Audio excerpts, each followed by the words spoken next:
Good afternoon, everybody. Welcome to the second live stream from Dubai. You can see we're in a different location now, Bit higher up. bit higher up.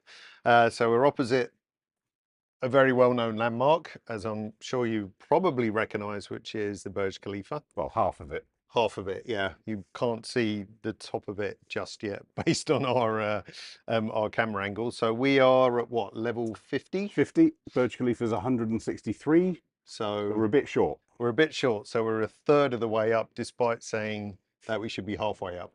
Um, but I guess the distance that we are from the Burj, it's kind of about right. Yeah. So that when we talked or last session about trying to keep at the midpoint of a building, there is a big difference between if you looked at the last building we were at, it was probably 150 meters away, maybe 200 meters away.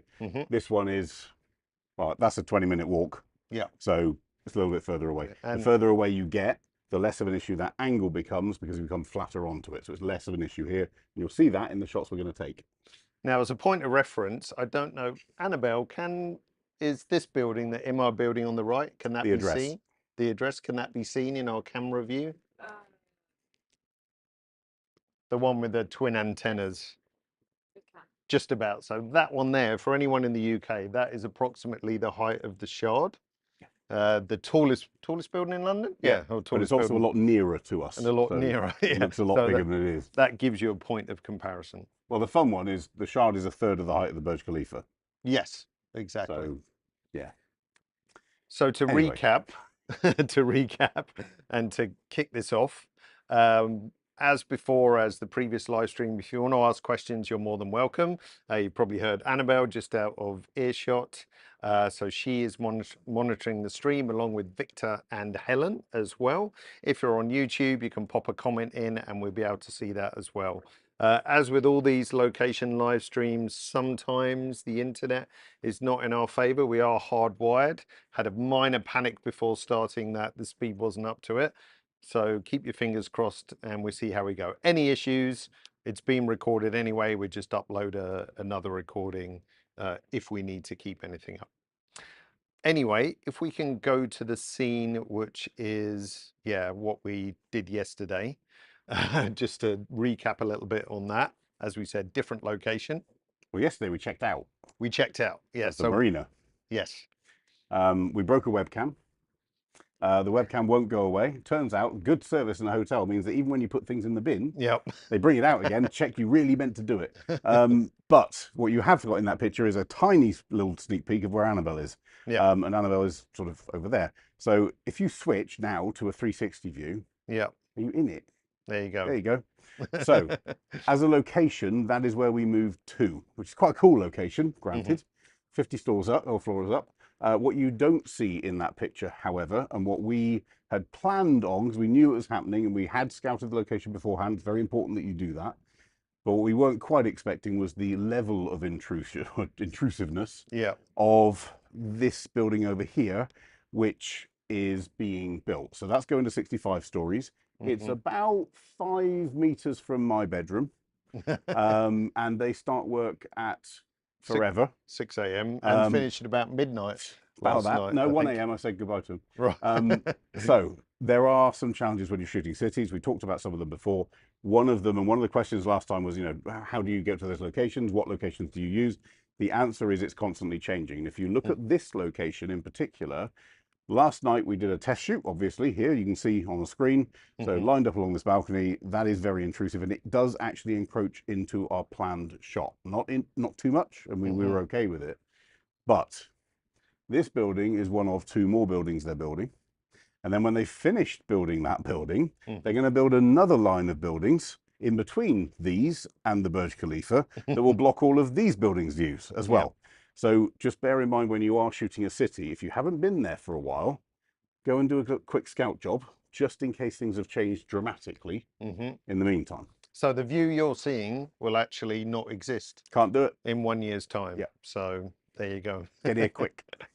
And what we also did up here, shall we run the time lapse? Yep. So run the time lapse. So we did the night shoot or the sunset shoot, which we're kind of going to recreate right now in this stream. So sunset is top left, right. At the bottom left is the sunrise, which we did this morning Yes. with not much sleep in between. And then as a additional sort of surprise treat, I guess, the laser show that, Ready for National Day. yeah, ready for National Day, which is tomorrow. Tuesday. Oh yeah, Next day. but it seems that everyone's down tools in It's a weekend. preparation for it. Yeah. So those lasers were kind of the test run for some of the stuff that they're going to do. They didn't do the full show, which was a shame, But we got some cool shots. but we got some cool shots. So there we go. Did we miss any of those prequel pictures, Annabelle? Can't remember. No, but sunrise was just. Yeah. Oh yeah, There and you go. then the sunrise. Pretty yeah, sunrise. Lovely. exactly. So what we're going to do today, and as a bit of a deviation from what we normally do. So normally we'd pick on a picture that we've already pre-prepared. Mhm. David's going to run through some of the stuff from last night, but Yep. starting now, actually, going to shoot one of them into there. We're going to shoot through from golden hour, which is happening now. You can see Mhm. behind, the sun's dipping, starting to get some color in the sky. Lovely. We're then going to shoot into blue hour. Mhm. And at exactly 6 o'clock our time, which is in about 54 minutes your time, Yep. there is a very key sweet spot here, which is it is still blue hour by about 5 minutes, and it's a fountain show. So the fountain shows that happen after that simply do not have color in the sky. Mhm. There are no fountain shows before 6 o'clock. So Yeah. there is a one-shot chance to get it. We're going to shoot that into here, and we'll show you how to get the best out of a fountain shoot, Mhm. which is slightly more complicated than people think. It is not as simple as a long exposure. There you go. But you need to stay a little bit extra after class for that. Yeah. Sorry. Yeah, so the fountain show starts bang on 6 p.m. our time. So yeah, 54 minutes from now. It only lasts 2 minutes, so we're shoot through that. So if you want to hang around, that's great. Then you can see how that looks. Obviously, if you need to go, that's fine as well. So all right. Yep. Okay. So what I did yesterday, Annabelle, if you can switch to the laptop, cool. So this is the sunset shot. If we look before and after, like so. So out of camera, not a huge amount of changes in Capture One itself. So this was not a particularly long exposure, 1.16. I mean, it could be valid to do a long exposure, but you see the queue of cars along here and down here as well. They never move. This red light seemed to be permanently red. So As a benchmark, I did last night a 12.5-minute exposure, yeah, and they didn't move. at all. So despite wanting to do a long exposure to get the nice streaky headlights and all that kind of stuff, kind of was a bit of a no-go really, and a waste of time. But Mm. as a thing to bear in mind, if you've got start-stop traffic, bad in a long exposure term is stopped traffic. Yeah. Great is long light trails and light streams. The worst, though, is a mix of stop traffic and light trails, because you get these ghost cars. So if you've got the choice, go. If it's not moving, just go a little bit shorter. At least you can see it's a car. Otherwise, it just goes into these weird squiggles that don't make sense. Yeah, exactly. One slight annoyance of this scene is this building, which has The night sun. yeah, brighter than, you know, a thousand suns, and it's almost impossible to mitigate an exposure for that and everything else. And again, I suppose you could do an HDR blend, but there's also the issue of the light changing quite quickly as well. It's also part of the scene. So the developer clearly wanted to say, "I'm here. I'm the brightest and they've in the succeeded. skyline." Yeah, and I don't find it especially distracting either. So this was shot, actually, if I've set my clock correctly, and I'm going to embarrass myself if it's not. So 3 p.m. So that's set to UK time. And I think that's 6 o'clock. So roughly. that's 6 o'clock, exactly. So almost, well, as you said, at that cusp of being perfect. Yeah. Yeah. So that was the sunset. Cropping wise, left myself a little bit of space in there because there is a minor bit of keystoning. If we look at the sliders, I think very little, so 9. So I am pointing up a teeny bit because we're not, I guess, halfway.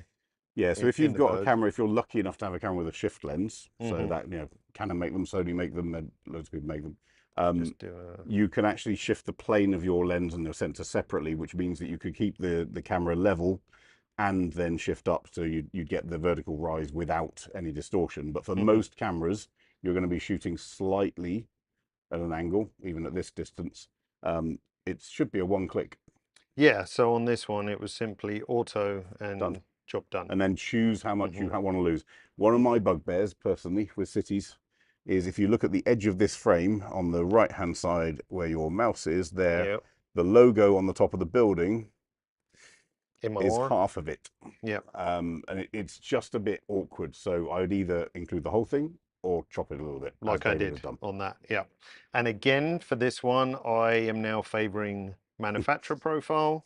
If we zoom into 100%, this is a f7.1. Again, probably difficult to pick up on the live stream, but on this camera, again, Fujifilm X-H2, I find as it's a smaller sensor, tend to need to pile in the diffraction correction. And you'll see, again, test with your own images, shoot a bunch of apertures, and you'll see what happens. But this just brings out an extra little bit of edge sharpening. And for this one, light fall off wise, I don't think It actually looks too much there. it's too much. It's I actually prefer like this one with the light fall off, whereas when stitching the panoramas together, kind of became more important to make sure that was all perfect and then vignette the whole shot if needed. So what did I do to this in Capture One? No idea, can't remember. So we can have a quick review. White balance wise, if I see before and after, mostly in the tint there. So if you can see before, Sorry, whoops. I just, Oh, you yeah, took we a needed to picture. get one quickly. Yeah, yeah. Oh, is stuff happening? It's starting to change. Tell me if when to shut up. So No, you're I'll good. quickly cover We've that. stored it now. We've stored it. All right. Well, what I'll do is, if you don't know this, we can turn off auto select new capture, and then that way it won't bother me again till we turn that back on. So minor changes to white balance, bumped up the saturation a fair bit, actually, as you can see, because I thought that looked better. Controlling of the highlights and the high dynamic range. As we said, the 17 suns isn't really going to get any better, but looking at that, it's just opening up the shadows a little bit, controlling the whites as much as we can for the brighter ones, and opening up the blacks just a little tiny bit as well, so it's not too lost down the bottom. Other than that, fairly simple edit, and also your favorite, I guess, on this, dollar per clarity. Yeah, as well. just one thing to be careful with, especially with city structures and even whether it's blue hour, pink sky or whatever. Just be careful that you're not countering tools against each other. So, for example, if I see someone using huge amounts of contrast, but then they also lifted up the black slider and pulled down the white slider, well, those two are fighting against each other. So you're using one to wash it out, which is the HDR recovery, then you're using contrast to try and bring contrast back in. So every single tool, use it with purpose. Don't just go through them and do the bit of that one, bit of that one, bit of that one. In a city like this, where you've got loads of detail and structure and texture down in the downtown area, clarity is your friend, contrast is your friend, shadow is your friend. Black, you've used it on here, but be careful that you don't overdo it, because if you do, it can have an effect of flattening all of those shadows. Shadow tends to be a bit more forgiving than blacks on its own. Or if you've opened up the shadows a lot, sometimes it's nice back away the black. to back away the black, and then you get this kind of, you can see into the shadows, but then you get a little bit of a richer shadow tone as well. So looking at, and cities can take a lot of clarity. So if you're on landscape, if you're doing beautiful skies and flowing water and whatever, be careful with clarity, because it can make things over crispy. Cities with this much detail in, they can, don't do it to 100. No, but they can take a lot. All right. Do you want to return to your shooting? We can do. Oh, Annabelle's hand up. We got a question? There's just someone who's asking if you're shooting tethered. Yes. We're going to talk about that now. So the question was, are we shooting tethered? Yes. Yes. So you can see it happen as we come in. Do you want to go? I'm just going to click one more. Okay. So while you do that, I'll just show one more image. So at a certain point, this goes pretty awesome, because the entire building, and they see it with the fountain show. So stick around, because you can actually watch it live from, are we allowed to do that, I wonder? Advertising. Yeah, advertising, right. And the whole building. Other towers are available. Other towers are available, yeah. And the whole building is covered in LED strips. So yeah, it's quite something to witness, definitely. So just quickly, that was one which was shot portrait orientation. You can see some of the fountain at the bottom. Looks much bigger when you're at ground level. You probably won't get it picked up on the microphones, but there's a huge boom when the fountain goes off as well. So, and then finally, maybe we could talk about that a bit later, the sunrise. Okay, well, I'll go back to your capture So the one I folder. just shot through, if you go into the first one a second. Let me just put that back on to when ready. Yep, the first one. So I just want to check something, because there is a question that comes up, which is why would you shoot tethered for a city or something like that? One of the reasons is for sharpness. When we're dealing with cities, so this is out at whatever it is distance away, we're on a 32mm lens, which is the equivalent of 35mm of about 20 something, 22, 20. So we've got a huge amount of detail in here, but on that tiny screen in the camera, on any tiny screen, on any camera, you are not necessarily going to get the best of verifying what's in focus, what's sharp. At this distance, everything is going to be sharp. This is f8, everything's in. But it's a wonderful tool to be able to see on a big screen, whether it's an iPad, whether it's a MacBook, doesn't matter. But on a big screen, being able to see what that camera is producing and checking all the different areas, and things like when we talked about those uprights, let's just double check that this upright, there's a part of the construction there, that's lovely, but this upright is correct, and actually it's not. So on my screen this looks perfectly straight, but you can see it grows down the bottom just a little bit, a little bit, but it's enough to be annoying. But also when we're talking about focus, hopefully you can see this on screen. This one here is actually slightly out. This one here sharper. So you are in a place of using the zoom on your bigger screen, being able to check lines, being able to check verticals and whatever, compared to on the tiny screen in your camera.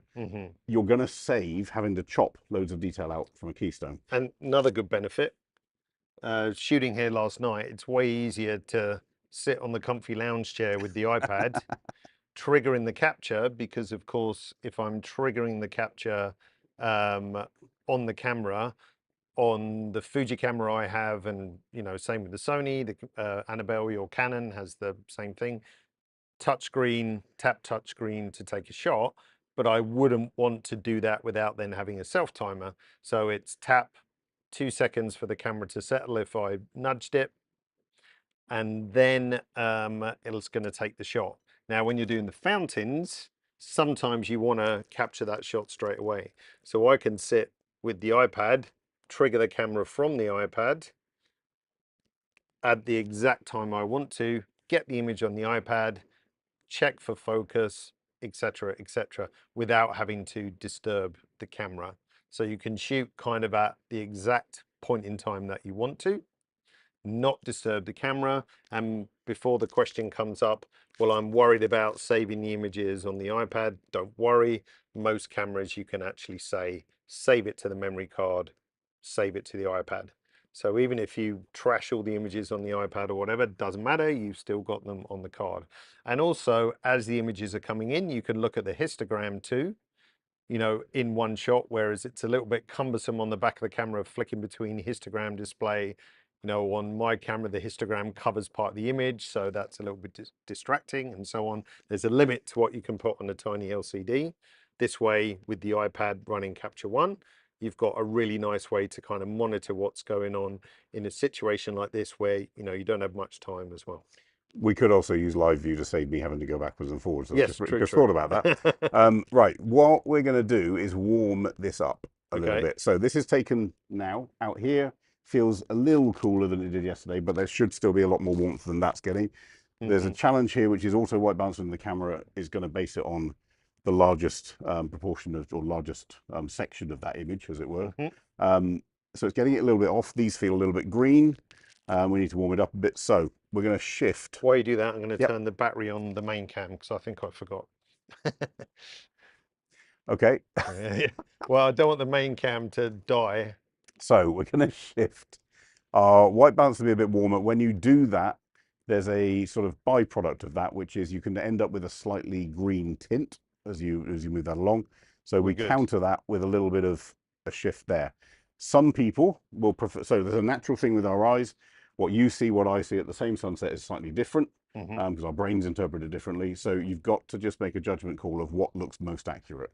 To me, this top part is a little bit too bright and the bottom part is a little bit overbearing. So I would be in a place of, notice we haven't got a filter on the camera, but we can obviously add one in Capture One. I'm going to put a grad filter on there. With that grad filter, pull the highlights only down and pull their saturation up a little bit, and then we get a lovely glow. Nice. On the bottom half of the image, because this is quite colorful, I'm actually going to try and knock that out, which sounds a bit weird because normally we want to capture color, but I want to push the viewer up to the middle. So we're going to, first off, darken down our foreground exposure, which has a natural fall off then. Secondly, we're going to pull down our saturation a touch. And thirdly, we're going to lift those shadows a little bit. So that's two very small changes.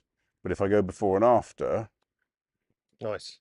It's a whole different image. It just feels warmer. So when you're playing with golden arrow images, there's a little bit of interpretation you can play with. Also bear in mind, in this scene, the sun is setting. Where am I mirrored? The sun is setting there. That way. Yeah, okay. Which means that we've got an offset in this image. You've got brighter color here and less color here in the sky. So if I were, for example, to create another, let's do it properly. Another one, always name your layers. I'm not, but always name your layers. Pull across to here. So I now have a graduated filter. But I want to exclude the city. I don't want to make changes to the city. So what I do want to do is bring up some saturation here. And then maybe bring up a little bit more pink, maybe cool that down a little bit. Oh yeah. So we're just shifting the right to sort of almost match or equal the left. Bit too much saturation. But now what I'm going to do is combine that with a luma range. And I'm going to exclude, so the sky is obviously the brightest part of this image. I'm going to exclude anything that's dark. We could always do this. This isn't a new combined mask thing. This is always what you could do. Nice soft fall off there. It will spill into some of the buildings. I'm not too worried about that. And hit apply. So we're now with a mask that we can play with independently one side of the sky to the other. Nice. We had a question, right? Excuse me. Winds, okay. Is this area vulnerable to winds? And if so, how do you compensate? It is vulnerable to winds and sandstorm. Going to repeat the question. Is this area vulnerable to winds and how do you mitigate for it? Well, I don't know if you can see the sand. We've actually been really lucky with the wind, haven't we? But technically it could be. It does get windy. Yeah. And it brings sand with it. General point of note, don't take a lens coating into a sandstorm. So if it's genuinely a sandstorm, don't go shoot. Not a good idea. If it's just wind, there are problems based on the direction of the wind. If the wind is coming from the side of the camera or from behind the camera, genuinely grab a coat, look like a bit of a strange person, and protect the wind from buffeting against the camera. If it's coming at your camera, you have no choice. You're talking about a faster shutter speed, a higher ISO, wider aperture maybe, but you're just going to have to try and mitigate it somehow. If you're on a rooftop like this, genuinely, these things are really annoying, barriers and balconies, but for wind, they are brilliant because your tripod hits just behind it, so it doesn't get buffeted, and all you got to worry about is protecting the camera. Yeah, because if we did have an on balcony wind, it would actually be fairly it would be fairly protected. The problem as well, bear in mind, the higher up the building you go, the more the building sways. So it's not just wind. If you do a long exposure from the top of the Burj Khalifa, you'll find it's not too sharp. Yeah, I wonder how much flex there is. There's a lot. I read it up one yeah. Which I guess question. Could be a factor if you're shooting long exposure and it's windy. Yeah, it will be moving. You might have to compromise on that. Yeah. Another question? Yes, it's about exposure evaluation. Could you explain how exposure evaluation can help during tethered shooting? And what might tell from the bar at the bottom whether my photo is underexposed or overexposed? So the question was, how can you use this tool, exposure evaluation, and can you use the bar underneath to judge the exposure of your image as you shoot tethered? Yes. Yes. Let me shoot the same shot again. Okay. So we've got the same as a comparison, because obviously the light is dropping. Yeah. So I'm not changing any setting. Okay. So I got it almost right. Give me some credit for that. It's Yeah. a third of a stop out. The next shot. This one. There we go. So as sunset's happening, we're obviously dropping. So Mhm. we've dropped to now pretty much one stop under. Yeah. We talked about the other day, you know, protect your highlights at all costs. Please do. If I see anywhere on this Yeah. bar, it's interesting actually, the color. Go back to it. The color on this bar is quite telling. Green, happy. Mhm. Gray, not so happy. Red, danger zone. Yeah. So try and keep it in the green zone, but if not, then maybe slightly to the left if you're going to play that game. Mhm. But you use that to measure how close to middle gray, in other words 128, your overall image is, and that's the problem. Yeah. Because it's not telling you whether what you want in the image, your subject, is correctly exposed. It's telling you the overall average of this image is one stop under, 0 or whatever. If, for example, you had a completely black room and a tiny little subject, a pool ball or something, that's going to turn around and tell you you're way underexposed. The pool ball may be perfect. So use it, yes, but interpret it based on what you're seeing on the screen. Yeah, I'll be completely honest. It's something I've rarely used myself, because exactly what you say can be dangerous. But I think on a scene like this, which is, I guess, relatively even, it can be useful. But yes, I would also be maybe more inclined to look at the histogram as opposed to this bar. And then if, for example, you have like a little blip at the end and you're panicking about that, you know, if it was that brighter than the sun's, you know what's causing it. that building there, the EMAR building, this one, then okay, I'm going to have to live with that kind of thing. So it looks quite sensible at this time of day. Is it that one or is it this one? Not that one. Oh, is it that one? It's that one. Yeah. It's waiting. Waiting to be lit. You'll see.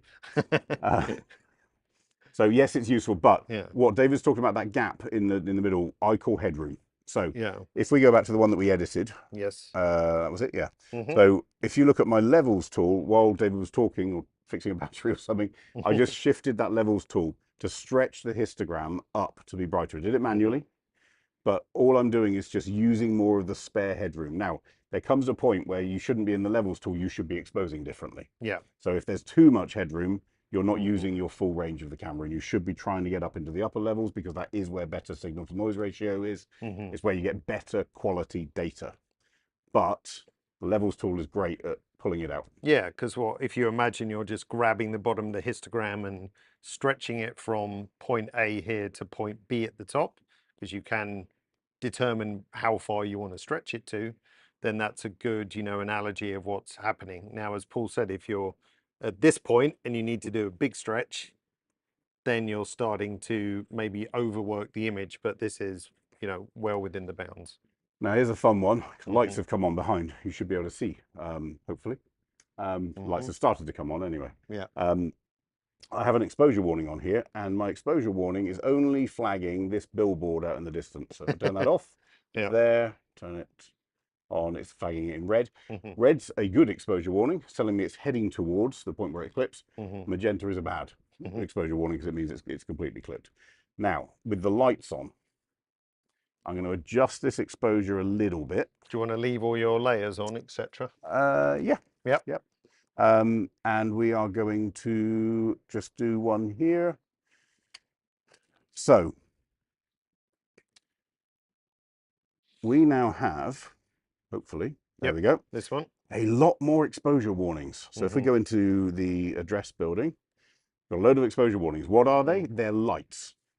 So what Capture One is telling you, and please be careful with this, and David talked about the little blip at the end. As it gets darker, we're going to show you that blip at the end because it's important. Newsflash, bright lights are bright. And Capture One will confirm that those bright lights are bright. Yeah. And it will tell you these are overexposed if they're too bright.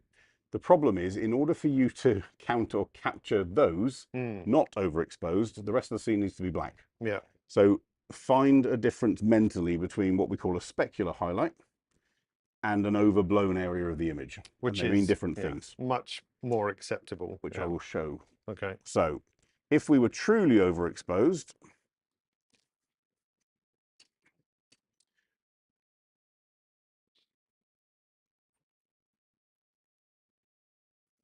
we would be here. Right. And you see all that crunchy stuff at the top right of the Histogram. So that is an overexposed area of the image. That's not the same as a specular highlight within the image. Yeah, and if we look at our exposure warning, you see here, it's like, okay. yeah, you're okay. So, yeah, just be a little bit careful of that. We should make sure none of our adjustments are actually, so this one is contributing to it. So if we do that, actually, Not too bad. not too bad, but it's still, it's not very reflective of the scene behind us as well. So a few things to bear in mind when we're in during or from golden hour into blue hour into night. General rule, it will depend on where you are in the hemispheres. I get that, and it is a generalization, but assume your light level is decreasing by half every 10 minutes or so. The problem with that to bear in mind is twofold. Number one, we tend to forget. So click, click, click, lovely, lovely. As David said, sit down, have a chat, let's have a drink. Oh, the lights have changed. Click the button on the camera again. If I haven't changed the setting, I'm now shooting in the dark. So just keep an eye on it, the fact that that light level is dropping rapidly. Number two, if you're doing a long exposure, expose for the end of your exposure, not the beginning. If I'm doing a 10-minute exposure, at the end of that exposure, I've got half the amount of light that I had at the beginning. Right. So you've almost got to preempt where you're going to end with light, not where you're going to start. Yep. So it's just a little mental thing just to keep in mind. Number one, remind yourself often the light is dropping. It sounds obvious, but I've forgotten it sometimes. But number two, if you are going to play the long exposure game, you need to keep in mind that it's the end result, or the end of that long exposure you need to be adapting for, not just the beginning. Absolutely. So. Any questions? No? Okay. Cool. As we go into blue hour, I'm leaving my camera intentionally on auto white balance to show how auto white balance gets this wrong. Right. Okay. So there is cameras are getting better at this, but the reality is they're not always right. Don't forget to change your exposure. It's a little bit bright at the moment. Okay, so if I were to, let's see if I can get it right. Yeah. Why you? So regarding the, the building works issue, of course, this, this view will be gone. If you're wondering, well, what about all this in front? Won't that threaten the view? No, because the people who own this also own all of that. So it is nicely protected from future development until they build a bigger town than that one. And a really nice breakfast spot just there. Yeah, that's where we have breakfast. Yeah. Cool. So that's a new one in. We should have. Now, bear in mind that in the original, so the edits that were carried across from all of them, I edited the white balance. And that edit, because it's manual, is going to come across. So as the scene changes, I'm overriding effectively what's really coming through from the camera. So if we change that custom to go back to shot, that's the white balance that came from the camera. Okay. So, and also remember, I put this gradient in on the right-hand side. Yep. That's also got a manual white balance adjustment, so we might want to take that out as well. Okay, so that was that one there, the top one. This one. Yep. Shot. So again, this is cooling down quite rapidly. In fact, given this sort of temperature here, I would be tempted to almost cool it down more. Obviously, if you can get it right out of the camera, then great. But I would be in this sort of place. Maybe counter that a little bit. So why wouldn't you be going warmer to be more sunsetty? Because we don't actually have a sunset thing going on over here. So what we've got now is a band of warm across there, which we still have along here. But at the top, we've got not a lot going on. At the bottom, this is getting into the cold light. So the sun has set tonight. Over there. Pretty high up. So the sun is set in terms of mouse terms, if you can't see this, over here. Okay. But actually at quite a few degrees up, which means that the sun's currently behind a cloud. So if you think about cloudy white balance, naturally that's going to be cooler. And that's what we're getting behind us. Nice. Are you happy with your adjustments? I am, but it's looking a bit hazy. If only there was a tool in Capture One where I could cut through some of the haze. Okay, so let's go to the dehaze tool. and chuck. But I don't want to dehaze the front because the front's nice and clear. Oh, okay. So just so name your layers. Which one was your sky? The sky is that one. That one. I'm Okay. happy with the sky though. Okay. So I think we need a new layer, Okay. probably called dehaze. Call that dehaze. So traditionally, long time ago now, thinking about it, we used to have to dehaze using clarity, using contrast, using curves. Capture One's got a dehaze tool now that does everything as a bit of a one-stop shop. But be careful. If you push it too far, it can give you false colors. It can give you huge contrast shifts. It can give you some weird. Yeah, okay, there we go. There. It's beautiful. Ramp up to 11. But and actually also we've got to choose a shadow tone. The problem in this image is my shadow tone will be different if I'm at the foreground at the bottom, or if I'm in these dusky or hazy buildings in the middle, or if I'm in the sky at the top. And Capture One has chosen, if we look here where it's at, it's chosen this blue color. I don't think that's the right haze color. If you were to click on the Burj Khalifa with your picker, somewhere in here. Around there? Yeah. I'm on the Burj, yeah. Yeah. Like that. Yeah. Right. So that's a more accurate color to try and cut, but we only want to cut it from this series of buildings. Right. So what I would be doing is putting in a big radial across the middle. On the dehaze layer? On the dehaze layer. Okay. Yeah. So because we only want it to apply to this area. So bigger than that, keep going way, way, way bigger. Wider. Wider. Yeah. Okay. Okay. So it's like that. In fact, we're going to go even wider still. Even wider. Right. We are. So to make it wider, we're going to pull it off the side, make it bigger, put it back in. Wonderful. And then we're going to use a luma range to cut away the sky. So I'm going the wrong way. Cut away the sky. So it's an easy way of defining a city. Nice. But it has removed some of this and it's got some of the sky in there. So I'm going to apply that. I'm then going to use an AI eraser just to double down on getting rid of some of that sky stuff. And then here's the cool bit. That's nice, but I want to make sure that we've got a nice blend between what's dehazed and what's not. So we are going to, and you're not going to like this because it's old school.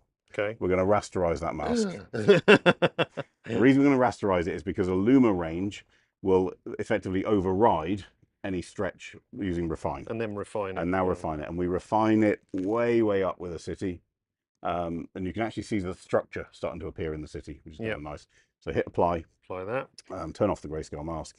And then that dehaze will now only apply to our building layer. Look at that. And we can use that same dehaze layer to get rid of the greeny sort of tone that's happening in there. With your white balance? Well, we can do two things. We can pull down the yellows and greens in the color editor, or we can cool it down in the white balance and shift our tint a little bit towards pink. So cool down there and then a little bit of offset there. Now, as long as you don't kick the tripod, this layer is good. It's safe. Safe-ish. Okay, let's give it a go. So this is now going to start getting much bluer light. Okay. And we're going to start getting many more warnings about highlights and overexposure because more and more lights are coming on. We're okay with that. And if you're wondering why the tethering is a bit slow, because we've got 1, 2, 3, 3 or 4 layers. It's processing. With a sub layer and a couple of luma ranges as well on 150 megapixel, but it's pretty, so you can see before and after, like so. And you've got your warnings on. So if we turn them off, you'll see that actually the lights in this building are correctly exposed, but they are overexposed. Yeah. There's a difference between over, under versus correct and they don't incorrect. look offensive. That's the important thing. Yeah. And the big super bright light is now switched on, like so. Cool. It's looking good. Annabelle had a question. Yeah. It's a general question about permits for shooting. Do you have to have special permits to capture images for this purpose in Dubai? So the question was, do you have to have a special permit for capturing images in Dubai? So you would know about so the various effectively landmarks, you've got different challenges in Dubai, many different challenges. Some of them are around where you are shooting from, so you need the building owner's permission. Some of them where they're state owned, you will need effectively a government permission. You will need a load of paperwork, a load of forms. We did a shoot for Imar, the company that own Burj Khalifa, a couple of years ago, and it was literally 3 of us with passports, with ID checks, with a 16-page form and whatever else to make sure that we are A, on brand, as it were, B, delivering what they want. You need to check stuff out. And the problem is, and I've based on this isn't just a Dubai thing, it's based on many different landmarks. If you are shooting the Eiffel Tower, you may find that you need permission to shoot the light show at night because that's a copyrighted piece of art. If you're shooting the Sydney Opera House, you may find you need permission because that's a trademark. If you're shooting, I think they were trying to do the London Eye at one point or something like that. I think so. Yeah. So there's an issue with Millennium Bridge. Millennium in Bridge, London, yeah. You can't stand on. Can you? Well, you can stand on if you get permission from the City of London Corporation to place a tripod down. So all the photographers you see there with their tripods at the end, I bet they don't have a piece of paper. Anyway, depending on where you are, including Dubai, including London, including Paris and whatever, you may need permission to shoot the subject, permission to be in the place that you're shooting it from, and permission to publish. They're all different things. Royal Parks, London, that needs permission as well. So, I mean, my experience is nowhere near yours, of course, but I imagine it varies far and wide depending on the country you're in. And and also bear in mind, there's one further little trick up the sleeve, as it were, which is even if you've got some of that stuff in place, it may not necessarily give you permission to sell the image. Yeah, right. Because you may not have commercial rights. Hollywood sign. Hollywood sign is one of those. What's the deal on that one? So there is a company called Big. What are they called? It escapes me. Big Signs. No, it's not Big Signs. Anyway, effectively, the Hollywood sign is owned by the Hollywood Chamber of Commerce. Its likeness is controlled by them. Its saleability is controlled by them. They vet photographers being able to sell stuff. I've just had, funnily enough, I've just got the permitting through last month. Uluru, so Ayers Rock in Australia. If you want to use an image of that commercially, and they include commercially, if you want to be an influencer and put that on your Instagram profile, they consider that commercially. You need a permit to shoot there, and you are only allowed to shoot in certain angles, and it must be applied for in advance. So the number of people that go there, click buttons, you are breaking the law. So just be careful. Use a lot of research. Get a network in a place to check what you can and can't do. Just wanted to show a quick. So this is half an hour's difference, I guess. Way more interesting, right? With not just because of the edits, but because the building is now lit. There's still that band of color. Paul's probably panicking because they're testing the lights. Things is changing quickly. So we'll do another shot. Yeah. Still with the same adjustments, right? And same adjustments, but I'm just bringing up the exposure. And you didn't kick the tripod. Nope. And you see the building is starting to... They do a test sequence of the lights before the light show. And then I don't know if it's captured, but there's also sparkly lights in the greenery around and on the water itself. Yeah. Is that getting a bit too bright or... So what you're seeing, the spike that David talked about earlier, is now appearing on the histogram. Yeah. So that spike is all of the stuff that is overexposed or at risk of being overexposed. If you're worried about it, go into your base layer and use your white slider and put it down. So if we go to night sun. That's night sun over here, yeah. Okay, so the best we're going to be able to do with this is probably there. So we get definition back. Great. It's still overexposed, but you are getting there. Yeah. And before and after on the white, so bringing the sky, I'm almost tempted to not be as aggressive. You can disagree with me. No, of course. I'm a big fan of allowing a light to be a light. Yeah, yeah. Nice. At this point, though, you're starting to see, I kind of want to actually get some contrast between the sky and the rest of the lights. I'm going to get one without the test pattern in. So we're going to be about half a stop under. Okay. But this is where I do want to play with the sky separately to the rest of the image. So if we go to our sky layer that I named. That one? No. That one. Is that the, yep. Yep, okay. We're going to cool it down a bit. Just with the Kelvin slider? Yep. So what we're getting now is the difference between sky and ground. Yeah. This area in downtown Dubai has got a lot of yellow light. A lot of cities around the world are changing to white LEDs and different stuff. This has got quite a lot of beige yellow buildings, quite a lot of yellow LED light. So it's nice that it stays warm. but there's something really nice about having the contrast between the blue sky and then the warmth of the city underneath. If anything, we could probably bring up that city, and we can do it actually globally. We can just pull shadow. Or on the sky. Oh, sorry, on the sky, on our image layer, and just start to pull shadow up a little bit. And then highlights are going to pull down a touch. I'm even going to go cooler, actually. Sorry, not with the same image. I'm going to go. And again, shooting tethered helps you to visualize this, be able to build the adjustments as you go. And then, of course, if you spot any problems, then it's easier to correct than just, you know, looking at a small LCD on the back. Again, doesn't have to be a full-on laptop. Can be an iPad, can be an iPad mini, can be your iPhone as well. Don't forget you can shoot tethered to your iPhone as well. You can still dial in similar adjustments. A lot of the layer functionality there is there as well. But again, it gives you a bigger screen. You know, iPhone screens are pretty fantastic anyway. So that gives you a really nice display to look at. But just looking at these. Okay, so what's this that? is what First, we middle, first, middle, and so on. This is what we mean by that sort of muddy time.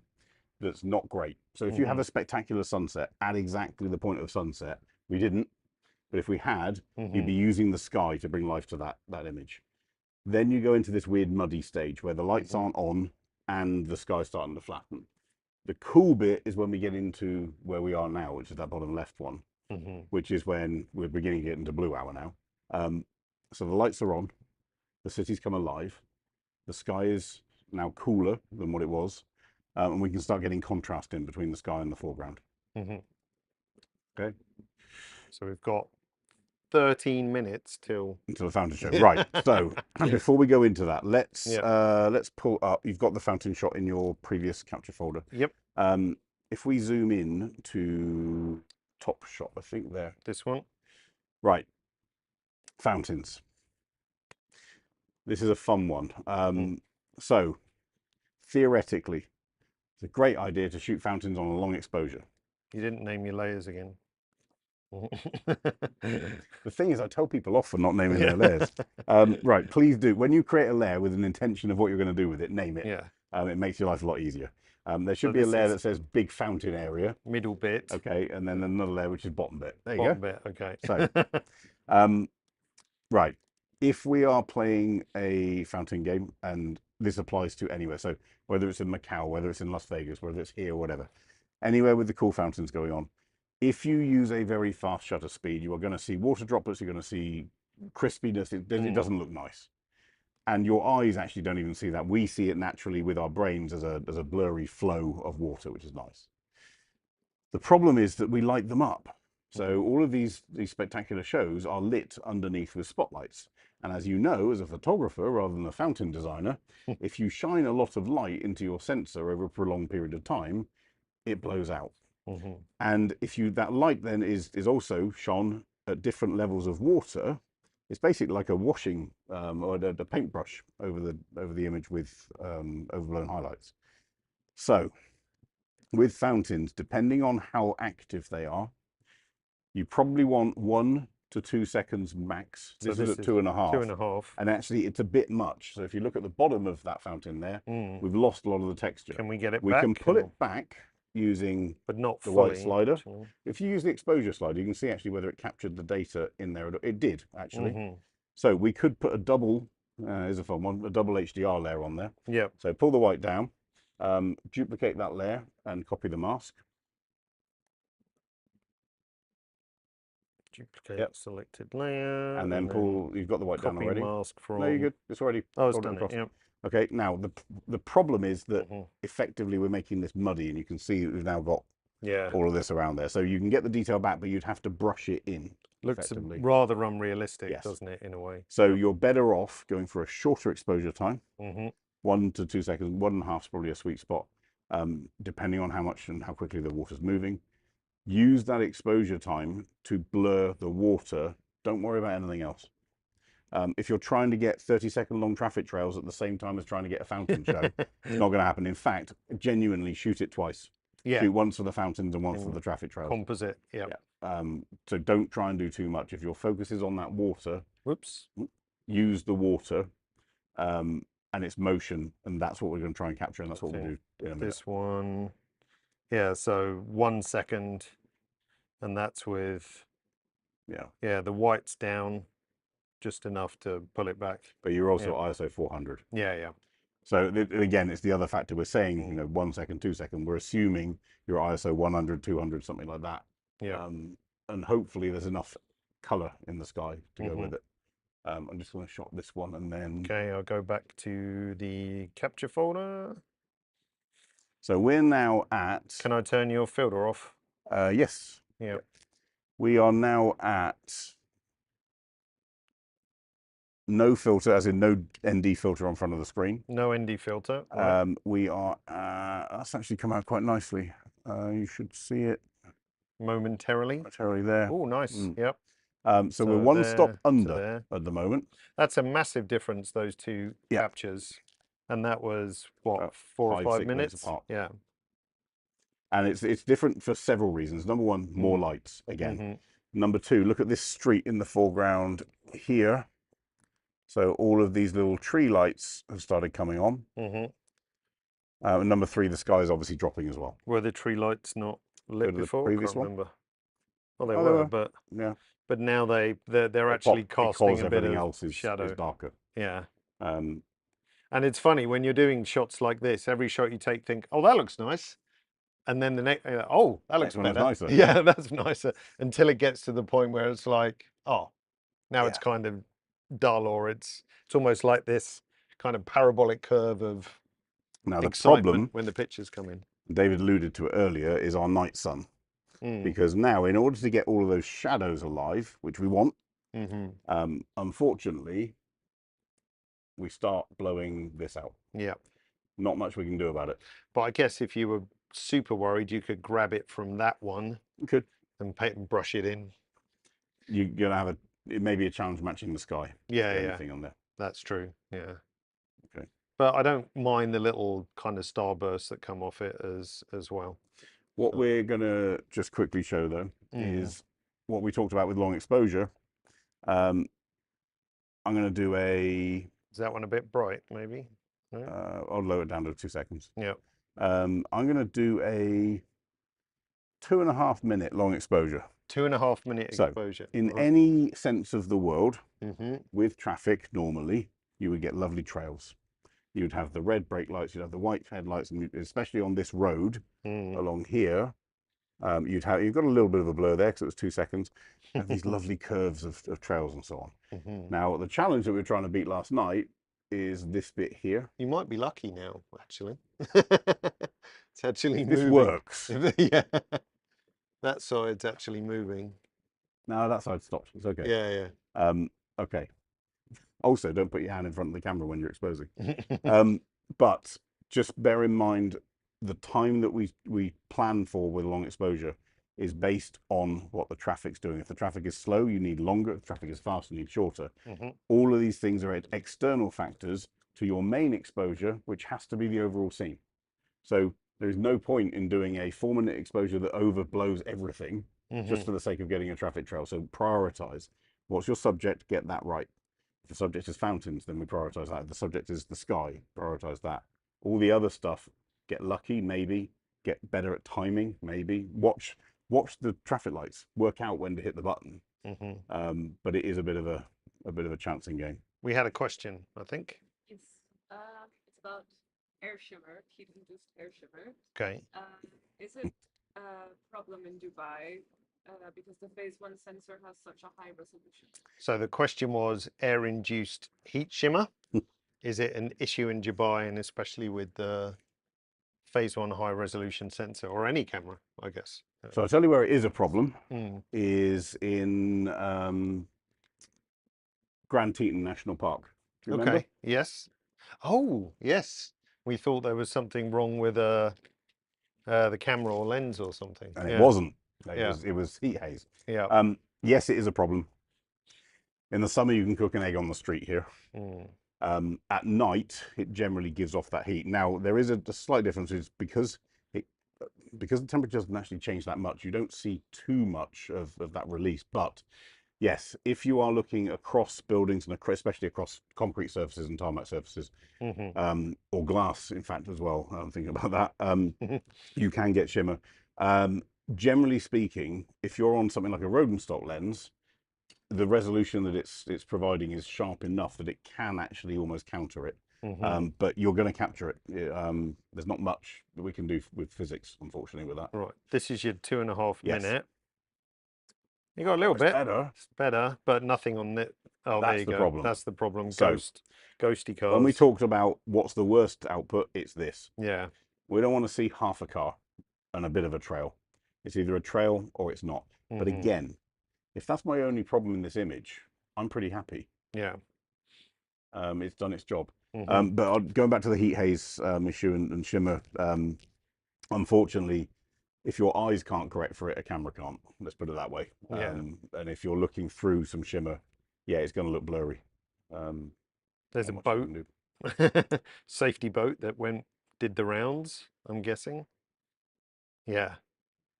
Yeah. Which has worked okay, but yeah, so I think it'd be almost impossible to capture it on this particular junction. Yeah.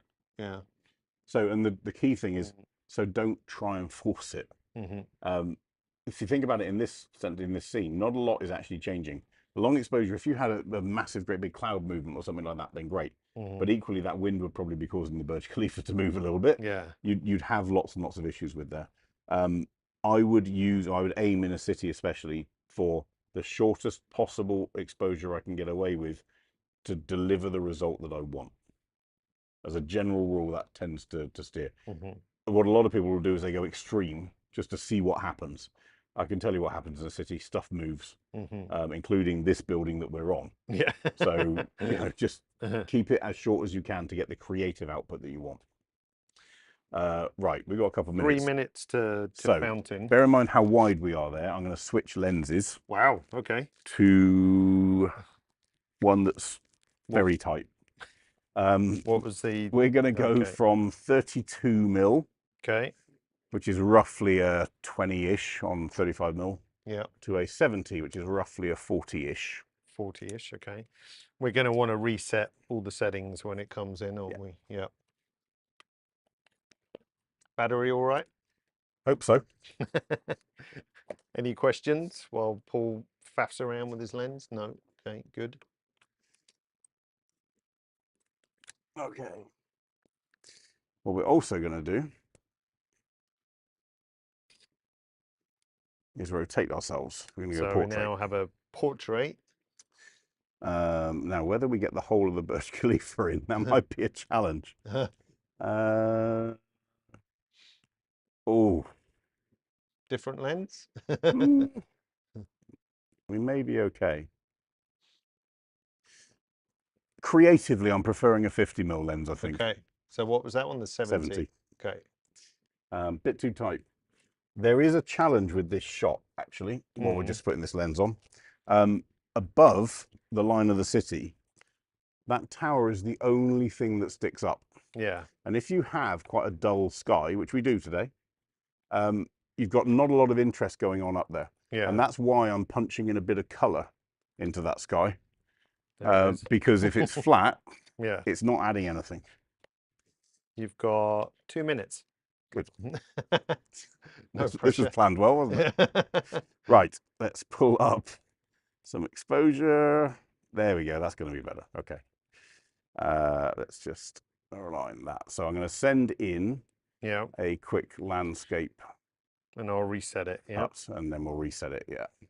Yeah, because capture one is always copying from last. Obviously, it's not aware that lens has changed or any of that. So we're going to have a very funky rasterized layer happening.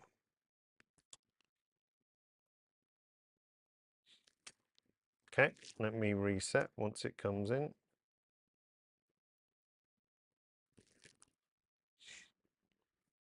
Okay. Oh yeah, there's our ghost. Nice. Happy with that? Nice. Yeah. Bit warmer. Actually, no, I'm good with that. Yeah, happy with Maybe that? we warm the shadows alone. So color editor. Well, sorry, color balance tool. So let's go into our 3-way color balance. Shadows. And we can pick up the shadows and just warm them up a touch. Yeah, that's good. Okay.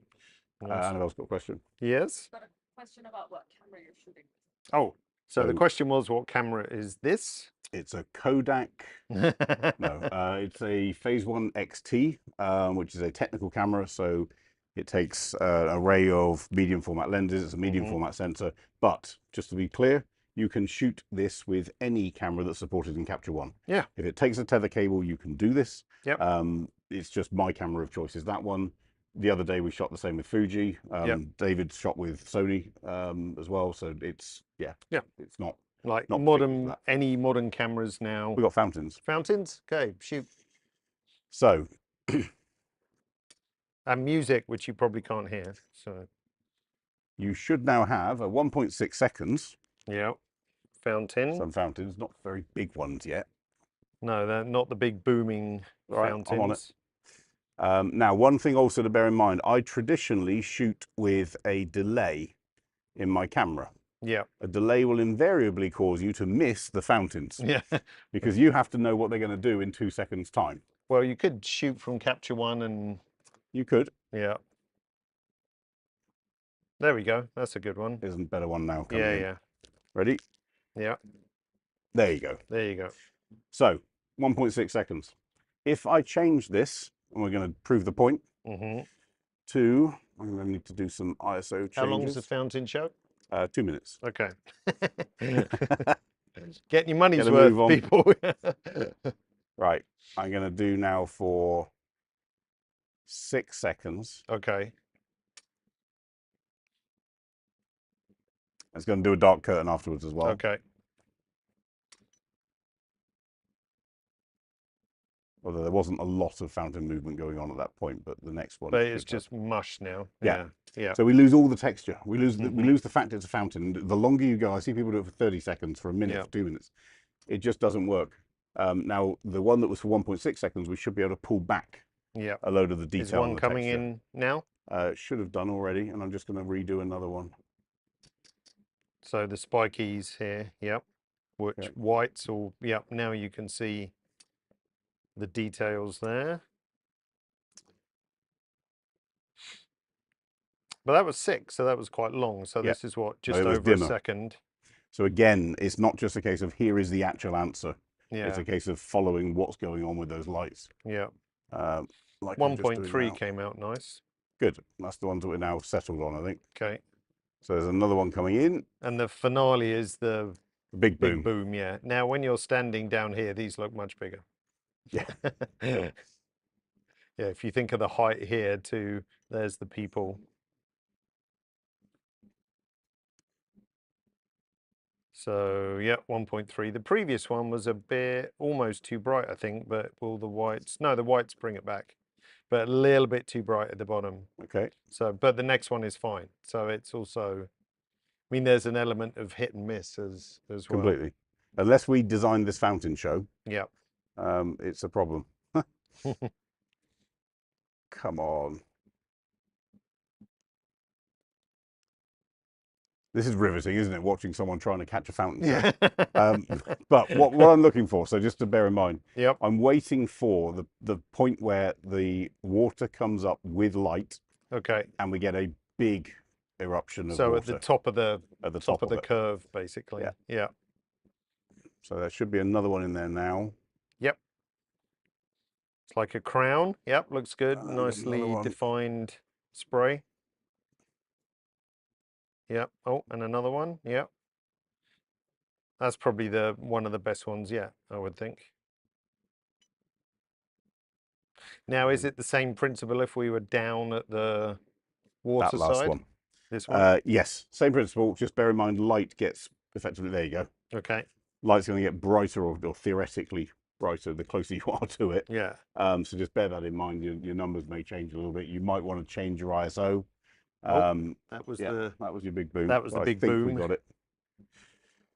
So you might want to play with your ISO. You might want to play with your shutter speed a little bit, but you want to prioritize getting movement, but not too much movement, so you don't wash everything out. And that's going to be between 1 and 2 seconds. Annabelle. So, question here about pixel level editing. Yep. How do you handle that? Can you do it? No. Question was pixel level editing. How do you handle that? Can you do it in Capture One? The question is no, you can't. So like in the situation where we were talking about car headlights and so on, could you, or the super crazy bright, oh no, not that one, the one just out of shot. Could you composite that in? You couldn't do that in Capture One. You would use a pixel editor like Photoshop, like Affinity Photo, which is now free. So if you're not yet into pixel editing and you want to just try out a free package, very good way to start. But no, it's not possible to do that kind of composite work. So Capture One primarily, raw converter, image manager. Yes, you can do a bunch of stuff with layers. Yes, we creep into what you can do in Photoshop and other pixel editors, but for pure composite work, then yeah, then you're into your pixel editor. And if would we ever you know, go ahead and do that kind of thing? The answer is probably not. So don't wait around for us. It's a different tool set and a different mindset Yeah, to approach very it. different tool set and mindset. So I'm just putting in another radial in here just because I want to darken down this central part slightly, which allows me to go back to my image layer and pull up brightness, not exposure. If I pull up exposure, all the bits that are already overexposed are going to hit more. Brightness is more subtle. It squeezes the data up towards the top of the histogram without overblowing anything. I can pull in a bit of saturation, touch of contrast, but overall, that starts to look quite nice. Yeah, and the show's over. And the show's over. It's that quick. But this is what we're looking for in a fountain, not a huge mass of white blur. Spray. Yeah, we did have a. Where's your 6-second one? This one. Yeah. Yeah. Just no fun then, really. There's another 6-second. Yeah, that one actually worked, but that one no. So down to the last one, much better. No. Oh, previous one. There go. we go with the squirts. There you go. And you notice all we're worried about is the fountains. Yeah. Because we'd already done the dialing in for the city. We knew what that exposure looked like. We'd already planned that in. We already knew what the white balance needed to be. We already knew what was going to happen with the highlights, the shadows. So go to a location, get your city exposure done correctly, then play with the things that are moving. Whether that's light trails, whether it's fountains, whether it's whatever, do that as your focus, having got everything else locked in. Don't use this as the time to start playing around with, oh, what about a little bit more light, or what about that? Different aperture or whatever. You're going to drive yourself nuts. Yeah. Fantastic. So you've been watching a golden hour. It's over. Yeah. It's dark. Golden hour start to finish and a fountain show. It's pretty good. Eh? Cool. Any final questions? Good. No? Oh, we've got a preview, a lovely preview shot of me and Annabelle peering over the ledge. So 2 days ago, we showed you how, and in fact today, yeah, in terms of positioning, how to get a city looking correct, in quotes. So that is architecturally correct, upright, Keystone corrections, blending in dynamic range, HDR, and so on. But one of the fun bits of a city is looking straight down. Yeah. If you're that way inclined. So we're going to go through actual vertigo shots. So how do we get a city looking twisted and alive, and light trails and movement and that sense of height, whether you're down looking up, up looking down. So the opposite of what we've told you is good practice. Yeah. Into more fun practice. So we're going to do that in a couple of days' time. That's on Tuesday. Yes. Yeah. And the location will be back where we were. We were at the marina, where there might be quite a lot of fireworks going. Yeah, you might actually get a bit of a live firework shoot. Firework shoot as well. Who knows? So if that coincides. Otherwise, we're not going to shoot on that particular live stream, are we? No. Unless there's fireworks. But we'd be more editing. It's in a couple of days' time, couple of locations to visit to. So yeah, fully focused on Capture One. So yeah, there we go. Thanks for joining us. Any questions to finish off, or we're all good? I think we're good. Perfect. All right. Thanks again for joining us. As I said, this has been recorded, so if you didn't see all of it, or just want to review again because it was so awesome, then the recording will come out to you sometime tomorrow morning, or you can go find Capture One's YouTube channel now and just rewind the live stream which went there as well. But look out for that email and you'll be able to review that all again. And I'll also put details in there on how to sign up for Tuesday in case you missed that as well. But otherwise, thanks for joining us. Thank you, Paul. We're thank going to go you. get a boat ride down and watch the fountain. Right on the water. And thanks to Annabelle for, without her, wouldn't Who's be there? possible We to can do see this her as again. well. She presses a magic button. There we Magic go. button. There you Yeah, go. cool. Nice. Thanks again, everyone. See you soon and take care. Bye now.